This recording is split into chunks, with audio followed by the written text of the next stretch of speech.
মৌমিতার উপরে ঝাঁপিয়ে পড়ে 18 থেকে 20 জন নির্মমভাবে তাকে ভোগ করে। তার শরীরের মধ্যে 113টি কামড়ের দাগ পাওয়া যায়। তার গলার এই হাতটা ভেঙে যায়। তার শরীর থেকে 150 গ্রাম বীর্য পাওয়া যায়। তার একটি সুন্দর সাজানো গুছানো জীবন ছিল। হঠাৎ করে একদিন দুপুরবেলা খাবার শেষে তার বান্ধবীরা বলল, চলো একটু বিশ্রাম নিতে যাই। সেই বিশ্রাম নেওয়াটাই যে তার জীবনের শেষ বিশ্রাম হবে সেটা মৌমিতা কখনো চিন্তাও করতে পারেনি। তারই মেয়ে বান্ধবী দুজন কলিগ তাকে ওইখানে নিয়ে যায়। এক পর্যায়ে কিছু সংখ্যক ছেলেরা ওইখানে চলে আসে। তার কলিগ বান্ধবী তাকে এইভাবে গলার মধ্যে ধরে, অন্য একজন বান্ধবী তার পায়ের মধ্যে ধরে। এরপর নির্মম ভাবে একের পর এক হায়নার দল তার উপরে নির্মম অত্যাচার চালায়। মৌমিতা চিৎকার করে কাঁদিতে চাহিয়াও করিতে পারেনি চিৎকার, কারণ তার গলার কণ্ঠস্বরটা আগে বন্ধ করে রাখা হয়েছে। 30 সেকেন্ডের অধিক সময় ধরে কারো গলার মধ্যে চেপে রাখা হইলে তার চোখ দিয়ে রক্ত বের হয়ে যায়। হ্যাঁ, মৌমিতার চোখ থেকে ঝরার কথা ছিল পানি, তবে ঝরেছে রক্ত। মৌমিতা শুধু তাকিয়েছিল তার মেয়ে বান্ধবী কলিকের দিকে। বারবার শুধু চোখের ইশারার মাধ্যমে বোঝাতে চেয়েছিল, তুমি একজন মেয়ে, আমিও মেয়ে। কিভাবে একজন মেয়ে হয়ে আরেকজন মেয়েকে এইভাবে হায়নার হাতে তুলে দিলা। মৌমিতা চিৎকার করছে বারবার। ভাই, ও কাউকে বোঝাতে পারে নাই। মৌমিতা একটি ছোট্ট ভিডিওর মাধ্যমে মানুষকে একটি বার্তা পৌঁছে দেয়, যেখানে প্রকাশ পেয়েছিল তার সাথে ঘটে যাওয়া কিছু নির্মমতা। এরপর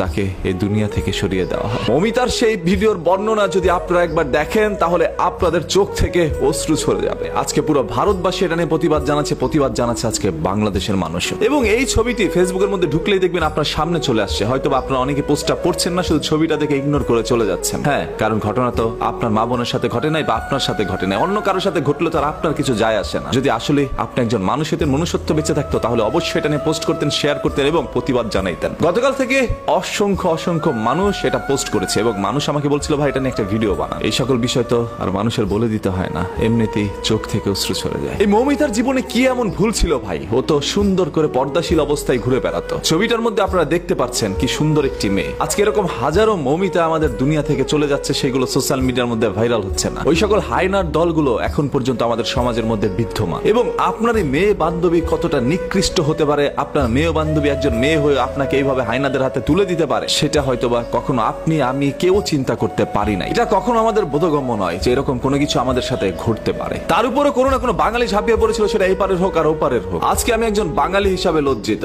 আজকে কণ্ঠস্বর দিয়ে কোনো শব্দ ব্যবহার হচ্ছে না, কারণ আমি মৌমিতার সেই বর্ণনার ভিডিওটি এখনো ভুলতে পারি না। আমার চোখে বারবার সেই দৃশ্যটি ভেসে আসছে। কি নির্মম ভাবে একজন মানুষকে এইভাবে দুনিয়া থেকে সরিয়ে দিতে পারে তারা। শুধু তাকে ভোগ করে সীমাবদ্ধ ছিল না, তার শরীরের মধ্যে 113টি কামড় দেয়, যেটা কোনো হায়নাও হয়তো বা ছিঁড়ে খাওয়ার সময় দেয় না। হায়না তার পেটের ক্ষুধার জ্বালায় হয়তো বা শিকার করে খায়, সেটা তার খাদ্য। ওরা কেন মৌমিতাকে ভোগ করলো? এই মৌমিতার পৃথিবী থেকে চলে যাওয়ার দৃশ্যটা এর চেয়ে ভালো তো হইতে পারতো। এরকম নির্মম ভাবে কারো যেন পৃথিবী থেকে চলে যেতে না হয়। কোন আক্রোশ থেকে এই ধরনের কাজগুলো করছে, কোন ক্ষোভ থেকে এই ধরনের কাজগুলো করছে, সেগুলো হয়তো বা বেরিয়ে আসবে। তবে আজকে যারা পথে নেমেছেন, এটার বিচার